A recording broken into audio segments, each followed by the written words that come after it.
Okay, so have you ever, like, completely run out of things to talk about? Oh, yeah, totally. And it's just that awkward silence, and you're, like, scrambling for something, Mm-hmm. anything to say, and, like, 99% of the time, you're just like, Yeah. well, nice weather we're having, huh? It's like the universal icebreaker. It really is. It really is. Like, it doesn't matter where you are, It works. what language you speak, Who you're with. you can always talk about the weather. Exactly. And that is exactly why we are doing a deep dive today into this guide all about mastering weather conversations in English. So I love it. it's, we're going way beyond nice day, huh? Yeah, because you think it's going to be like, oh, this is so simple. But it's really not. You would think. There's so much more to it. So much more to it. Get that.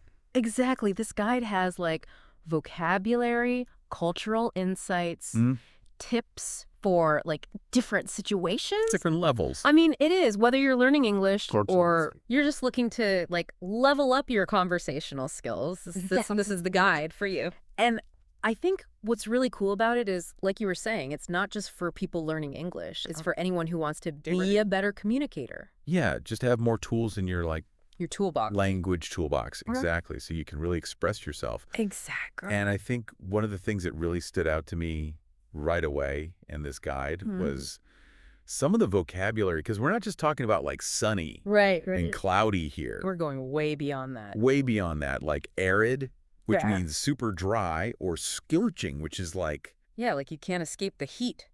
I know. It's that intense Yeah. kind of heat. Like those are, I feel like when you say those words, they just I know. paint a picture. Yeah. They paint such a vivid picture. Yeah. Instead of just saying it's hot. You could be like, the scorching summer sun had everyone seeking shade, you know? Ooh, I like that. That's so much. It's like you're instantly transported to that, like, sweltering afternoon. Exactly. You're like right there under that tree with everyone else trying to get out of the sun. Exactly, exactly. And that's what I love about this guide, too, is it doesn't just give you the words. It shows you how to use them. Gives you examples. Like in a sentence, in a natural way. Yes, exactly. So you can really see, oh, that's how I can work that into a conversation. Exactly. And that's where the real learning happens, right? It's like you see it in action. Yeah. It's not so intimidating anymore. Not so intimidating. Exactly. And I think one of the practical applications that it focuses on is, well, small talk. Yeah. Which we all engage in it. Yeah, we all try to avoid those awkward silences. And sound like a... Yeah, it sounds sophisticated. Yes. It's like the social equivalent of, like, a smooth dance move. It is. Like, you just glide right through it. Instead of being like, nice day, it's like... Yeah, exactly. Oh, looks like we might get some rain later. Do you have any plans? Yeah, it's like you're actually engaged. You're opening up the conversation, too, which I think is a... Yeah, you're not just making a statement. You're inviting a response. Exactly. And I think what I appreciate about the guide's approach to small talk is it's not just giving you like a list of phrases. Yeah. It's like actually showing you how to weave them into like a back and forth. Yeah. So it feels more natural. Real conversation. More organic, less like you're reading from a script. Exactly. It's like you're getting a cheat sheet for That's right. real life interactions, which I think is so... Especially if you're, navigating a new language or culture. helpful, yeah. Especially... It's like having that extra support. if you are learning English, it's like, oh, this is how I can actually use this. This is how it works in real life. And that kind of brings us to another really interesting point that this guide brings up, which is that mastering weather small talk, especially in different cultural contexts, can be so... Totally. There are so many nuances. Tell me about it. Like little things that you might not even think about that can make or break a conversation. Yeah, I mean... The guide mentions, for example, that in many English-speaking countries, talking about the weather is like a polite way to... Especially with strangers. It's like a safe, stranger. natural topic You know? that you can kind of use to ease into. Yeah, like instead of just standing there awkwardly in silence, you can just be like, wow, it's really coming down out there. Yeah, it's a real downpour. And then suddenly the conversation's flowing. Exactly. You've broken the ice. It's that unspoken rule. Yeah, it's like that unspoken rule we all follow. That we all know. Even if we don't realize it. But what's so fascinating is the guide goes even deeper than that. Yeah. And suggests that, like, the way we talk about the weather can actually vary. Absolutely. Significantly across cultures. Significantly, yeah. Like, so you're saying there's more to it than just commenting on the rain. Much more. Give me an example. Okay, so like for example, in the UK, Okay. weather conversations are often used to express, like, solidarity or shared experience. Oh, really? So, like, complaining about the rain Okay. can actually be a way of, like, bonding with someone. So it's not necessarily about actually disliking the rain. No, not necessarily. It's more about, like, finding It's about finding common ground. common ground. Yeah, it's like we're in this together, you know? I love that. We're all in this together. We're all suffering through this drizzle. I'm never going to look at complaining about the rain the same way. Right. That is It's fascinating how such a seemingly simple conversations subtle but Yeah. important distinction. can have, like, these layers of cultural meaning. It really is. Yeah. So even if you're not learning English, this guide is like a crash course in Cultural awareness. cultural awareness. Yeah, just by focusing on Something is every day. something as simple as the weather. No, the weather, yeah. And it goes on to explore, too, how different regions might have unique weather-related vocabulary Expressions. or expressions, that reflect their environment and lifestyle. Exactly. Can you give me an example? Sure. So the guide mentions how the Inuit people who live in Arctic regions, Yeah. they have numerous words for snow, What? each describing, like, a very specific type or condition. Wow. And this reflects their, like, deep connection to their environment Of course. and the importance of understanding these nuances, like, for their daily lives. It makes so much sense. Yeah, if you live in a place where snow is Yeah, it's not just snow. such a huge part of your life. It's this specific type of snow, and that means something different Yeah. than this other type of snow. It's not just like a blanket term. Exactly. It's so fascinating how language can be so much more than just words. It's like a reflection of a culture's history and values and survival strategies. Absolutely. It really is. And this guide really highlights that beautifully. And that's just the tip of the iceberg, So to speak. so to speak, with the different cultural insights that this guide goes into. There are so many more. Yeah, I love how it just like peels back the layers and you can see how these seemingly simple conversations can have so much depth. So much depth.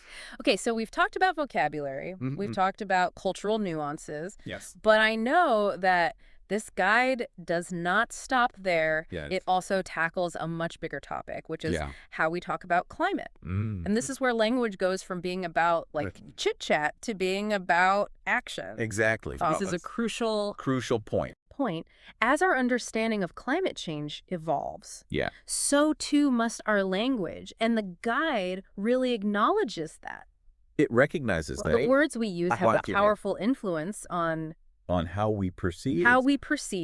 And respond to this global challenge. Exactly. Absolutely. And so it introduces some key vocabulary here. Yeah. Like we're talking about carbon emissions, renewable energy. Yes, the words that we're hearing all the time now. I mean, you can't escape those phrases. But it's important to understand them. Exactly. And to be able to use them. About equipping people with the tools to engage. And informed discussions. In informed discussions about climate change and its impact on our lives. Because it impacts all of us. Right. And it's like, if you can't even talk about the problem, how can you be part of the solution? Exactly. So I'm curious, what are some of the ways that the guide suggests we can use language to effectively talk about climate change? So it really emphasizes, first and foremost, using clear and accurate language. Okay. Avoiding jargon or like overly technical terms that might alienate people. Yeah, like turn people off. Right. Yeah. Confuse them, Yeah.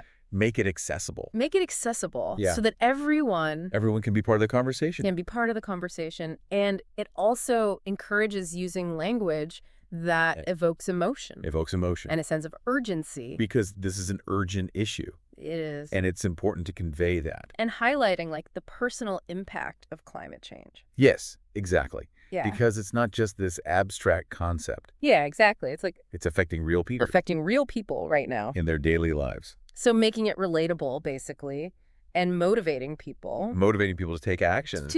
But it's a delicate balance, right? It is a delicate balance. Because how do you convey the seriousness of the situation without like overwhelming people or resorting to like fear-mongering. Yeah. And that's a great question. And I'm glad that the guide kind of offers some insights there. Some insights on that. So what does it say? So it suggests framing climate change not just as a problem, but as an opportunity for innovation and positive change. Okay. So it's not just doom and gloom. Yeah. It's like, Yes, there are challenges, but We can do something about it. we can overcome them. Yeah. We can create a better future.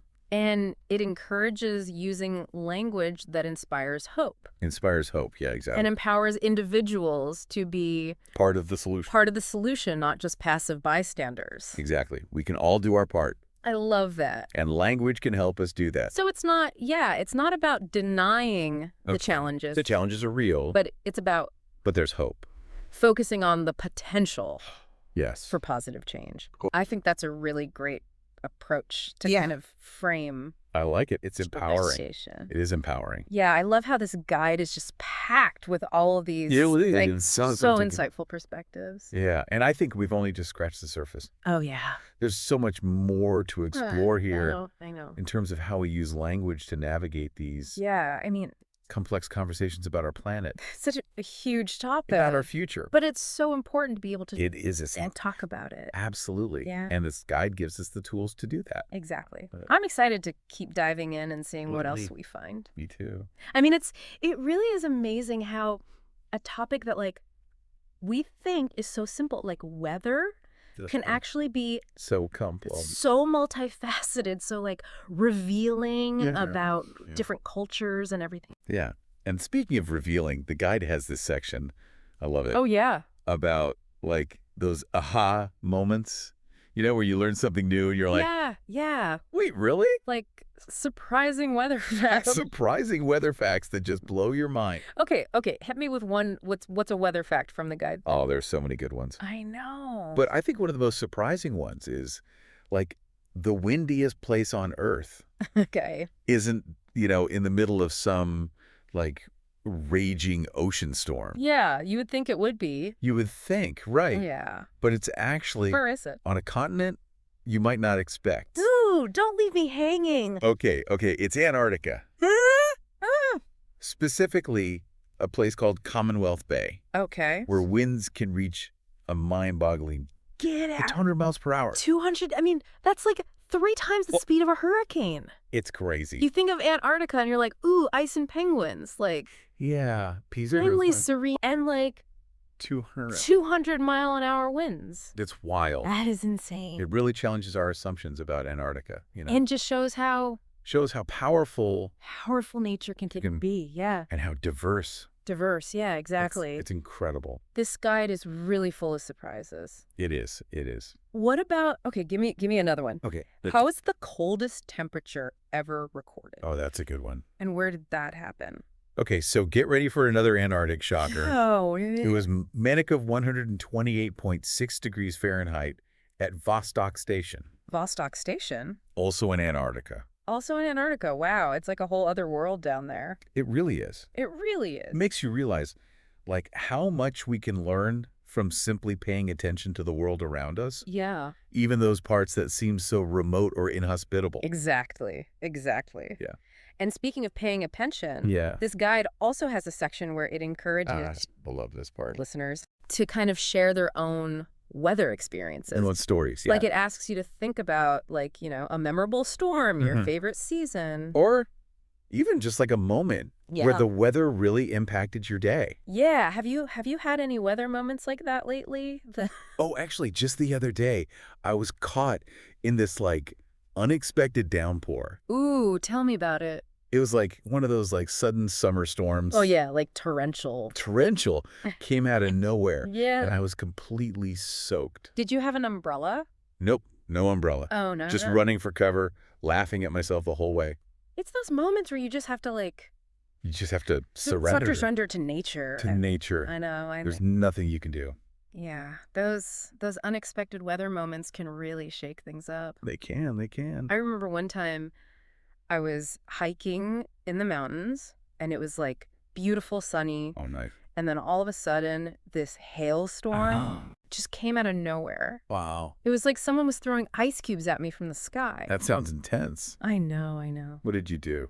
There wasn't much I could do except Find shelter. find some shelter under I don't even know what kind of tree it was. It was just anything. It was big and leafy, and I just waited it out. But Yeah. it was definitely a reminder A good reminder. to always be prepared. Yeah, always be prepared. for the unexpected. Especially when you're out in nature. Especially when you're out in nature, you never know You never know. what Mother Nature's going to throw at you. Exactly. And I think that ties back to what we were talking about earlier, like how language can help us navigate the world around us. Yeah. Like knowing how to talk about the weather, prepare for different conditions, even share our experiences. It can make us More resilient. more resilient. More adaptable. More adaptable. Exactly. Yeah. It's like this guide is giving us a toolkit. A toolkit for life. For life. Not just for conversations. Exactly. And it all starts with something as simple as paying attention to the weather. To the weather, yeah. Aw. Which we often take for granted. I know, we do, but But it's all around us. it's all around us. It's influencing our lives in so many ways. And it's a source of wonder. A source of wonder, absolutely. And connection. And connection, and even personal growth, like you were saying with your hail story. Exactly. You learn something new every time. Every time. So before we wrap up this deep dive into this fascinating world of Yes. weather conversations, Yeah. I want to kind of highlight one of the key takeaways from this guide that really resonated with me. And it's the idea that, like, even seemingly simple topics like weather can have layers of language, Layers of meaning. cultural meaning, global significance. Absolutely. And I think what's important here is recognizing that language is such a powerful tool, not just for communication, but for understanding and connecting with the world around us. Yeah, it's like by paying attention to the way we talk about weather, we can gain a deeper appreciation for our planet. For different cultures. Different cultures. For our own personal It's experiences. incredible. So well said. So well said. And on that note, I love that this guide leaves us with a thought-provoking question for the What was listeners. the question to ponder? To ponder, and it asks us to think about the most memorable weather event that we've experienced. And what made it stand out. But it goes deeper than that. It asks, how did it impact you? How did it change the way you see the world? How did it change the way you even yourself? see yourself? Yeah. Was it a sudden downpour that caught you off guard? Right. A breathtaking sunset that filled you with awe? A blizzard. A winter storm that brought life to a standstill? Yeah.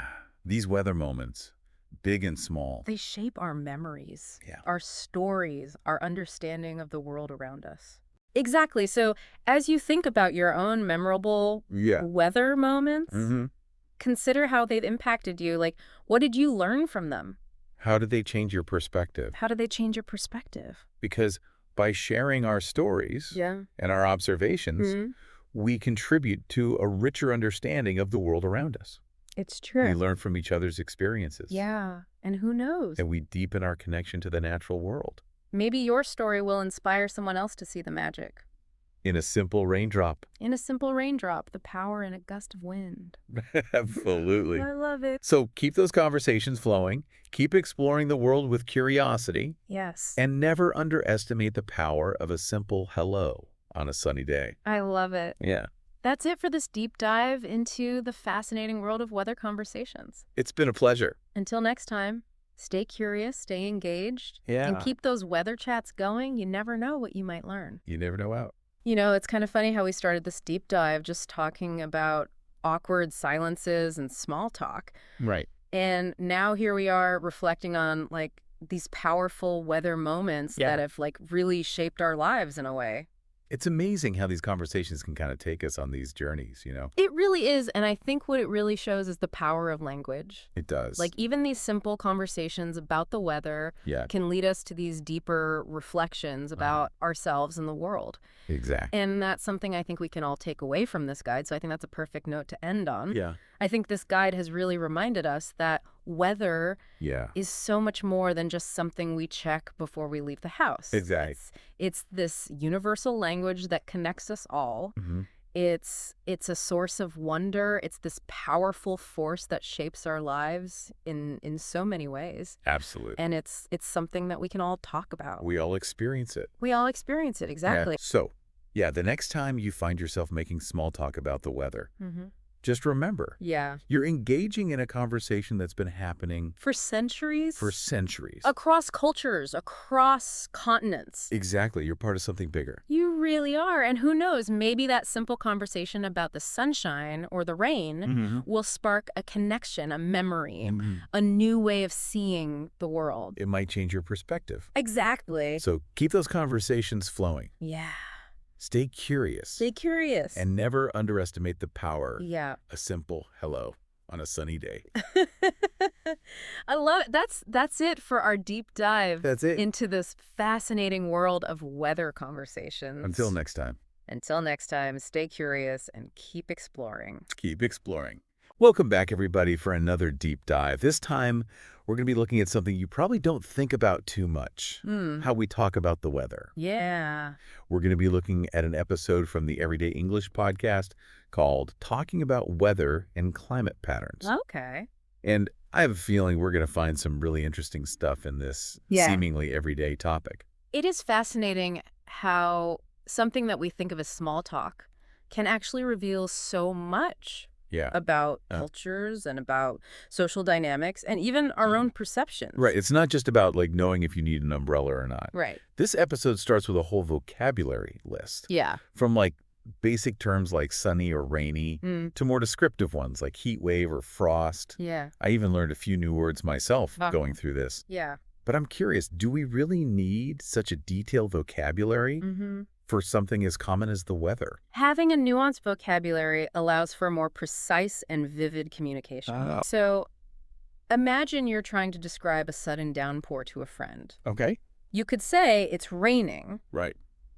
But that doesn't really give them a sense of the intensity. Yeah. If you use words like torrential or deluge, they can practically feel the rain coming down. Okay, yeah, I see. So, yeah. The podcast also gives some sample conversations, like, lovely weather we're having, isn't it? Yeah. Which, let's be honest, we've all said, or at least heard countless times. Of course, yeah. But I never really stopped to think about why we say these things. Well, I mean, these phrases may seem superficial, but they serve important social functions. Okay. They are icebreakers. They're ways to show politeness, and they're even tools for building rapport, you know, creating a sense of shared experience. Okay. Think about it. In many cultures, commenting on the weather is a way to acknowledge someone and show that you're open to a conversation. So even just a simple, nice day, huh, can have a deeper meaning. Absolutely. Depending on the cultural context. It can. Yeah. Particularly in some cultures, especially those that have strong agricultural traditions, talking about the weather goes beyond simple pleasantries. Okay. It's a way to connect with the natural world and to discuss its impact on daily life and livelihoods. That's interesting. Yeah. The podcast also touches on conversations about extreme weather, like heat waves and things like that. And it made me think about how these events are becoming more frequent and how they really can disrupt our lives. Well, extreme weather events highlight the interconnectedness of weather and society. Right. They force us to confront our vulnerability to the forces of nature. And they underscore the importance of preparedness and adaptation. It's true. We can't just think about weather in terms of our own personal comfort anymore. Right. It has broader implications for our communities and the planet. Precisely. And this actually leads us to a point that the podcast emphasizes, which is weather's profound impact on our daily choices and routines. Yeah.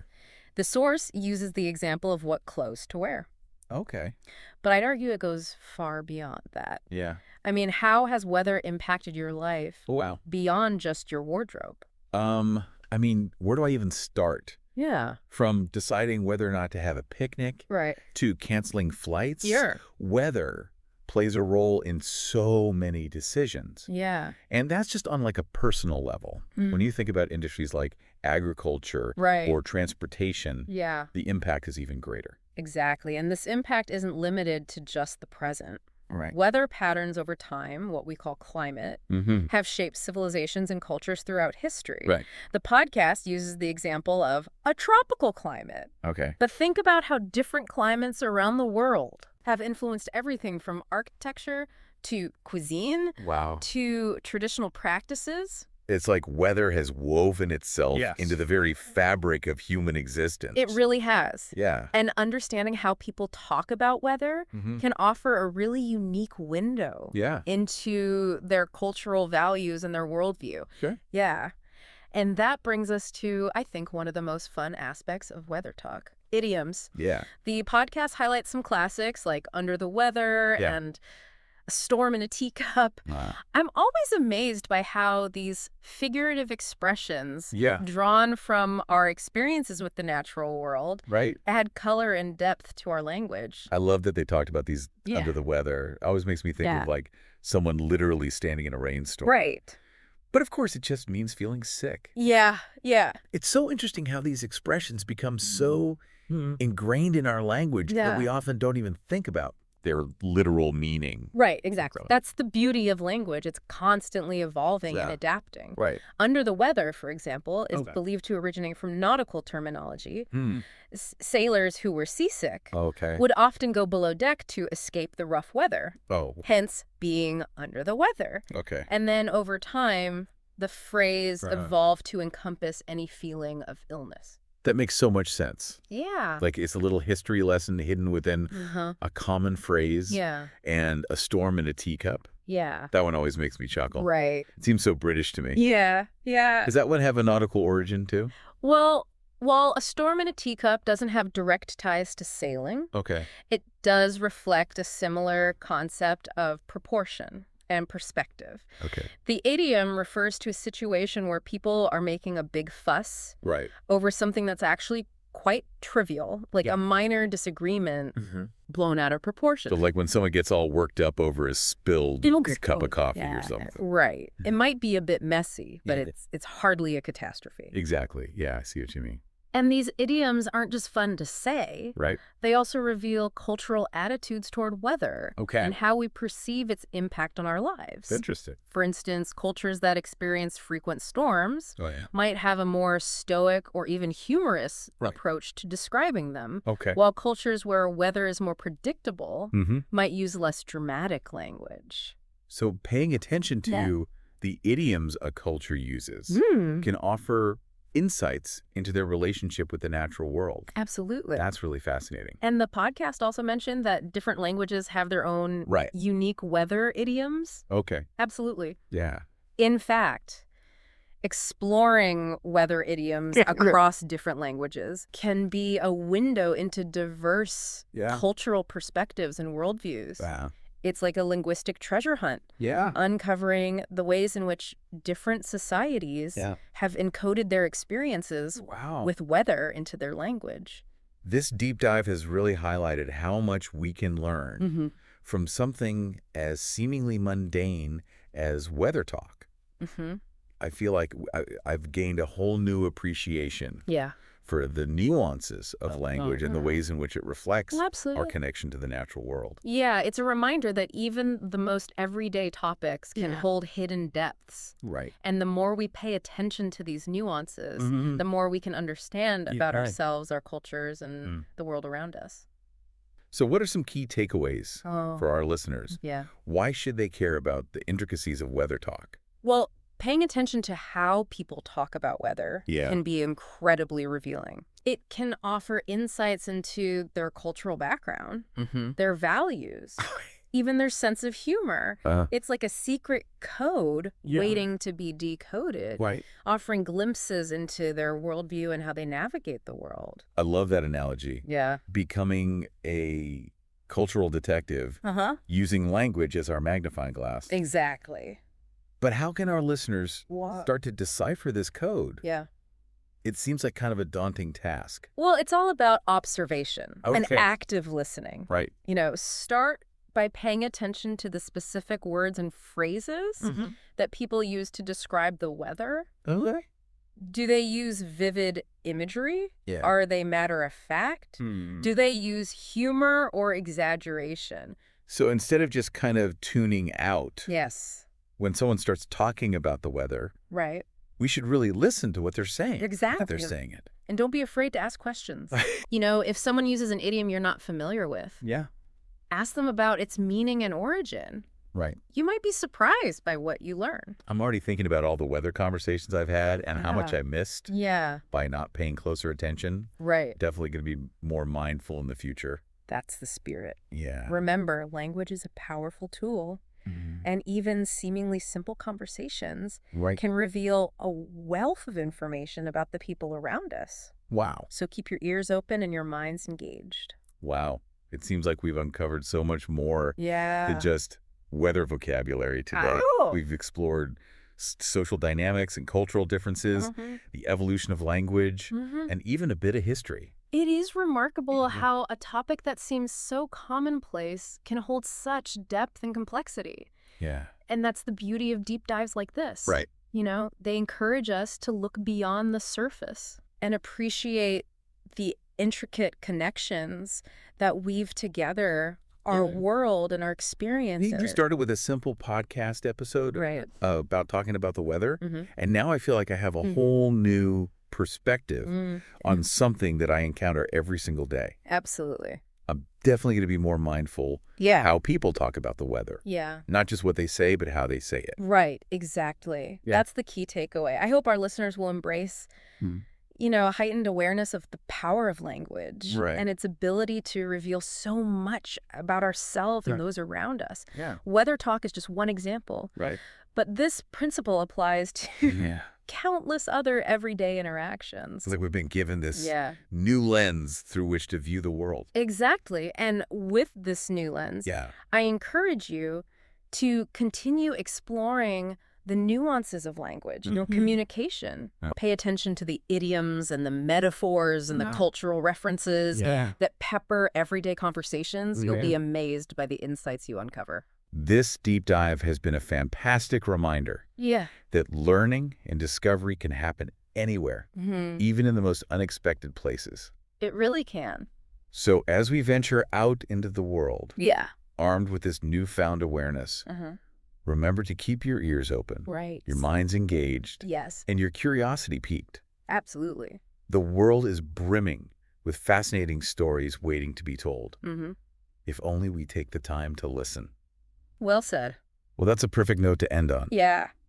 Thanks for joining us on this deep dive into the surprisingly fascinating world of weather talk. Of course. Until next time. See you later.